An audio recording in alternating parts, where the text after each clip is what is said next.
Welcome back students in our class when people rebel 1857 and after। और इस chapter में हमने कल की क्लास में डिस्कस किया था कि किस तरीके से इंडियन सोल्जर्स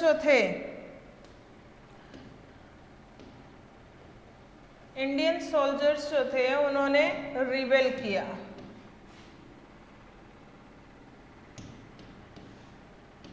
ये हमने डिस्कस किया कि कैसे किया।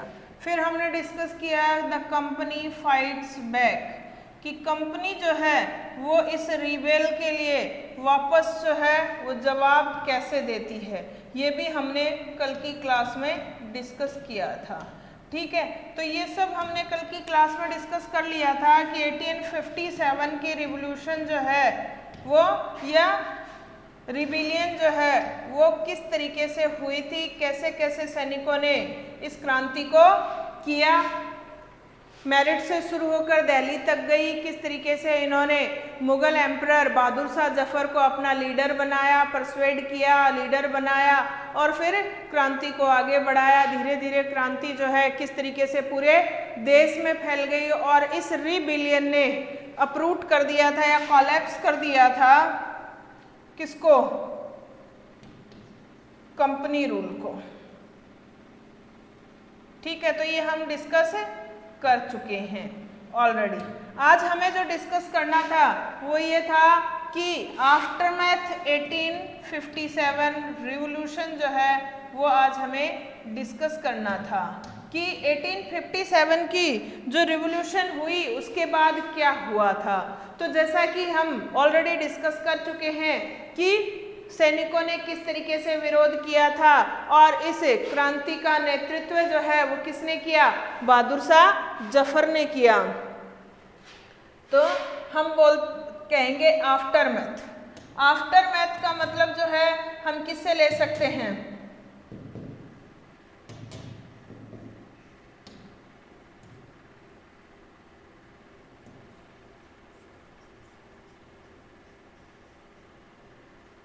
आफ्टरमैथ यानी आफ्टर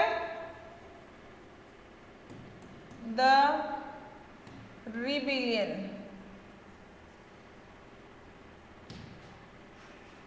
ऑफ 1857, जिसको हम क्या कह सकते हैं?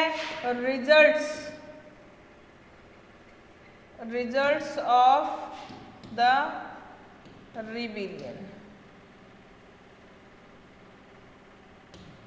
देखिए, हम पहले डिस्कस करते हैं कि रिबिलियन के रिजल्ट क्या हुए होंगे।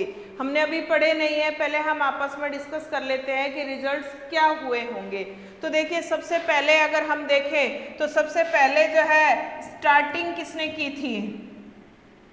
Starting of revolution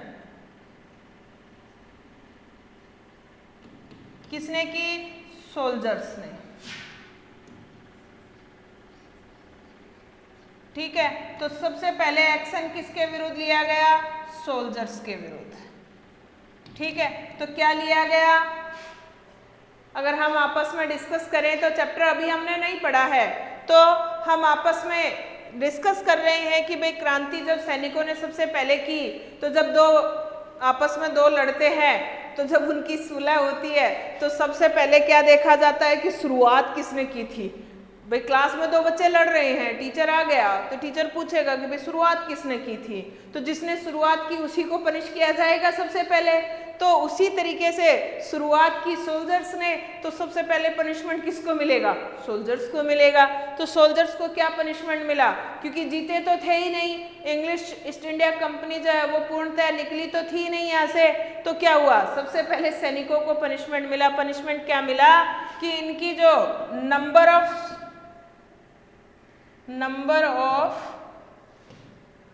सिपाहीज in military, number of Indian sepoys in military was reduced। सबसे पहला काम क्या किया गया कि जो ब्रिटिश ईस्ट इंडिया कंपनी की जो मिलिट्री जो थी उसमें पहले भारतीयों की संख्या बराबर थी, लेकिन जब भारतीयों ने विद्रोह किया तो सबसे पहला पनिशमेंट यही मिला कि इंडियंस जो है उनको लिया ही नहीं जाएगा, कम लिया जाएगा। यानी मिलिट्री में उनकी संख्या जो है इंडियन सिपाहियों की बहुत ही कम कर दी गई, रिड्यूस कर दी गई। इसके बाद जो है इनको संख्या जो है इनकी कहाँ से ली जाने लगी, मतलब यूपी बिहार ये वाले इलाके जहाँ से सबसे पहले क्रांति हुई थी उन इलाकों को बिल्कुल क्या कर दिया गया, अवॉइड कर दिया गया। अब जो है रेजिमेंट्स में किनको शामिल किया जाने लगा, गुरखा हैं, सिख हैं, इनको लिया जाने लगा। यानी अब जो जाट रेजिमेंट वगैरह ये जो थे इनको पूर्णतः फिनिश कर दिया कि नहीं, इनको तो लेंगे ही नहीं। ठीक है, तो पहली सजा किसको मिल गई, सोल्जर्स को मिल गई। उसके बाद उनसे एक कॉन्ट्रैक्ट भी किया गया। क्या किया गया, जब वो भर्ती होते थे, ज्वाइन करते थे मिलिट्री फोर्सेस को, उसी टाइम उनसे ये कॉन्ट्रैक्ट करवाया गया कि जो भी आदेश ब्रिटिश गवर्नमेंट देगी इनको मानना पड़ेगा, अदरवाइज इनको क्या कर दिया जाएगा, डिसमिस कर दिया जाएगा।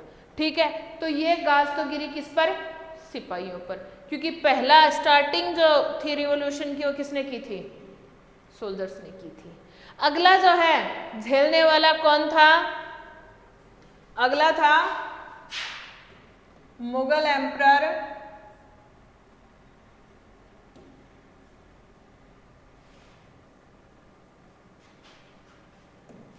Bahadur Shah Zafar.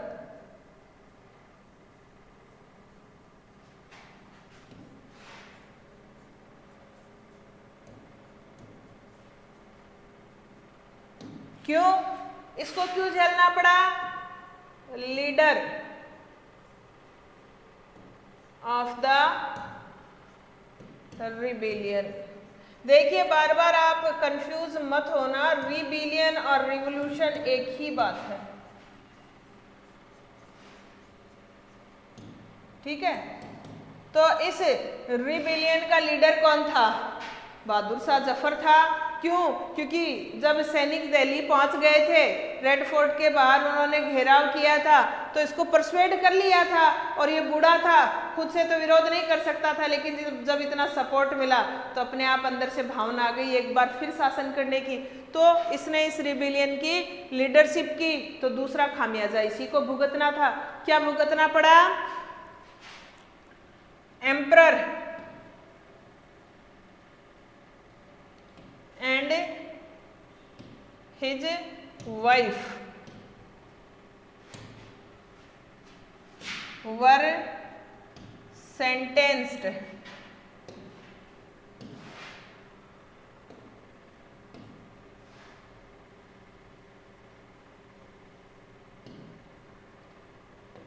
to Burma jail.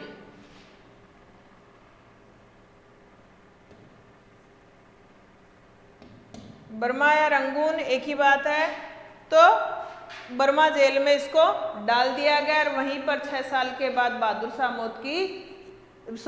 Shah Zafar की मौत हो जाती है। ठीक है, तो इसके साथ ये हुआ कि इसको कायका सम्राट बनाना, जेल में डाल दिया गया। ठीक है, और इसके जो बच्चे जो थे उनको लाल किले से निकाल दिया गया। ठीक है, अब अगले जो थे वो देसी राजा और रियासतें जो थी उनकी बात थी, क्योंकि उन्होंने भी इनका साथ दिया था, तो उनको जो है सेटिस्फाई करने के लिए थोड़ा सा लालच दिया गया कि उनको क्या दे दिया गया, पावर दे दिया गया। क्या पावर दे दिया गया कि जिन पहले उन्होंने जो डॉक्ट्राइन ऑफ लैप्स चलाया था, डॉक्ट्राइन ऑफ लैप्स, कि जिस राजा के यहाँ बेटा नहीं है, यानी खुद का जन्म दिया हुआ जाइंदा बेटा नहीं है, वो अपने गोद लिए हुए बेटे को अपना सक्सेसर नहीं बना सकता, तो वो खत्म कर दिया गया। उनको कह दिया गया कि वो अपने अडॉप्टेड सन को भी अपना इनहेरिट बना सकते हैं। ठीक है, दूसरा जो है उनको जमींदार जो थे, चिफ्टेन जमींदार जो थे, उनको ये कह दिया कि आपको जो है अपनी जमीन का पूरा पूरा लीगल हक मिल जाएगा। इसके अलावा जो है कंपनी रूल को खत्म करके क्या कर दिया गया, इंडियन एडमिनिस्ट्रेशन जो है सीधा किसके हाथ में चला गया? ब्रिटिश क्राउन के हाथ में चला गया, यानी महारानी के हाथ में चला गया। इसके अलावा और क्या किया गया? ब्रिटिश क्राउन ने ये भी प्रॉमिस किया कि यहाँ के जो लोकल रूलर्स हैं उनकी जो पॉलिटिकल और रिलीजियस लाइफ है उसमें वो बिल्कुल भी दखलंदाजी नहीं करेंगे। सॉरी, एडमिनिस्ट्रेटिव और रिलीजियस लाइफ में बिल्कुल भी दखलंदाजी नहीं करेंगे। उनका काम पॉलिटिकल है तो वो सिर्फ पॉलिटिकली अपना काम करेंगे या ट्रेड ही करेंगे। ठीक है, तो इस तरीके से कुछ रिजल्ट्स जो है 1857 की रिबिलियन के निकले, जिनको मोटे तौर पर हमने यहाँ डिस्कस कर लिया है। अब हम चैप्टर वाइज उनको देख लेते हैं। ठीक है, तो अपन चलते हैं वापस अपने चैप्टर पर। चैप्टर में आज हमें शुरू करना था जो हम डिस्कस कर चुके हैं, एक बार फिर चैप्टर वाइज जो है उसको हम डिस्कस करेंगे कि हुआ क्या था एक्चुअल में।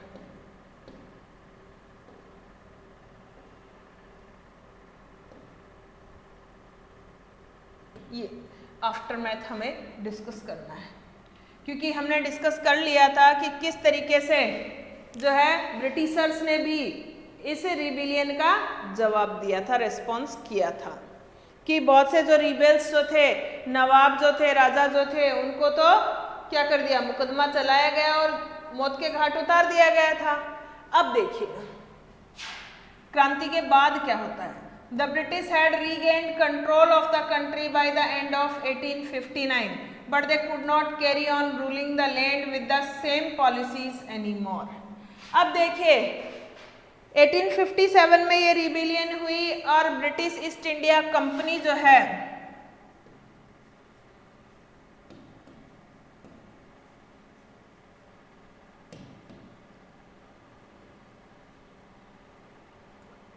इसको कितने साल लग गए?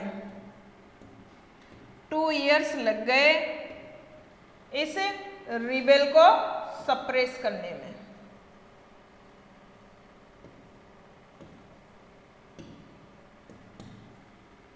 ठीक है, अब इनको भी पता चल गया था एंड ऑफ 1859 तक आते आते, यानी 1859 के अंत तक आते आते कंपनी ने, ब्रिटिश कंपनी ने अपना अधिकार तो वापस इंडिया पर कर लिया था, लेकिन अब उनको ये समझ आ गया था कि इन्हीं सेम नीतियों से वो ज़्यादा लंबे समय तक यहाँ पर रूल नहीं कर सकते। कहाँ? इंडिया में। Given below are the important changes that were introduced by the British. तो अब अगर पुरानी नीतियों से शासन कर पाते तो कर लेते, तो इनको समझ आ गया था कि अब ये पुरानी नीतियों से तो शासन कर नहीं पाएंगे, तो मजबूरन इनको अपनी पॉलिसीज में कुछ चेंज जो है वो करने पड़े। और वो चेंज क्या थे इनकी पॉलिसीज में, वो हम देख लेते हैं। The British Parliament passed a new act in 1858 and transferred the powers of the East India Company to the British Crown in order to ensure a more responsible management of Indian affairs. देखिए सबसे पहला बदलाव जो है वो क्या आया कि ब्रिटिश पार्लियामेंट जो है उसने 1857 की रिबेल के बाद एक नया अधिनियम जो है, न्यू एक्ट जो है, एक्ट यानी अधिनियम जो है वो पास किया 1858 के नाम से, एक्ट ऑफ 1858 के नाम से। ठीक है, और उस एक्ट के अनुसार जो पहले ब्रिटिश ईस्ट इंडिया कंपनी के पास जो पावर था वो सारा पावर जो है, सारी पावर्स जो है वो किसके हाथों में चली गई? ब्रिटिश क्राउन के हाथों में, यानी महारानी के हाथों में चली गई, ताकि ज़्यादा जिम्मेदार तरीके से, रेस्पॉन्सिबल तरीके से इंडियन अफेयर्स जो है यानी इंडियन एडमिनिस्ट्रेशन जो है उसको चलाया जा सके। तो सबसे पहला बदलाव तो ये आ गया कि ईस्ट इंडिया का पावर जो है अब किसके पास चला गया था? अब ब्रिटिश क्राउन के पास चला गया था। A member of the British cabinet was appointed Secretary of the State for India. अब देखिए कि ए member of the British cabinet, British cabinet यानी ब्रिटिश के जो मंत्री परिषद जो हैं उन्हीं में से एक सदस्य जो है उसको secretary of state for India यानी इंडिया का सेक्रेटरी जो है वो अपॉइंट किया गया and made responsible for all matters related to the governance of India. और उसी को क्या ठहरा दिया? जिम्मेदार ठहरा दिया कि भारत के शासन संबंधी सारे मामले जो है उसके लिए जिम्मेदार वो ही होगा। ठीक है। He was given a council to advise him called the Indian council. अब देखिए, अब ये जो सेक्रेटरी जो अपॉइंट किया गया था ब्रिटिश कैबिनेट में से, उसको एक काउंसिल जो है वो भी दी गई, यानी एक परिषद भी दी गई ताकि उसको वो एडवाइस करती रहे, और उस काउंसिल को नाम दिया इंडिया काउंसिल, भारत परिषद। और ये एक्ट बन गया Indian council act 1858। Indian council act 1858, ठीक है। यानी इसी के तहत जो है ईस्ट इंडियन काउंसिल एक्ट 1858 के तहत ब्रिटिश ईस्ट इंडिया कंपनी के पास जो पावर्स थे, सारे पावर्स कहाँ ट्रांसफर हो गए, ब्रिटिश क्राउन के पास ट्रांसफर हो गए। और अब जो है इंडिया में एक मेंबर जो है ब्रिटिश कैबिनेट का अपॉइंट करके भेजा सेक्रेटरी के रूप में, और उसको एक काउंसिल भी दी एडवाइस करने के लिए, नाम दिया India council. The governor general of India was given the title of viceroy. और 1857 से पहले इंडिया में जो गवर्नर जनरल का पद हुआ करता था, अब उसको बदलकर किस में कर दिया, वाइसराय के नाम से कर दिया। यानी गवर्नर जनरल जो है उसको हटाकर वाइसराय जो है वो बना दिया।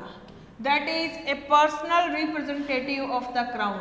और ये वाइसराय कौन होता था, ये ब्रिटिश क्राउन का व्यक्तिगत प्रतिनिधि होता था। यानी इसको सीधा ब्रिटिश क्राउन जो है वही भेजता था वाइसराय बनाकर। पहले तो कंपनी से आते थे, अब क्राउन भेजने लगा। Through these measures, the British government accepted direct responsibility for ruling India. और ये सब मेजर्स करके ब्रिटिश सरकार जो है उसने सीधे सीधे भारत पर शासन करने की जिम्मेदारी अपने अधीन ले ली कि हाँ हम ही इस पर शासन करेंगे। एक्सेप्ट कर लिया उन्होंने इस बात को कि इंडिया जो है उसका शासन वही करेंगे।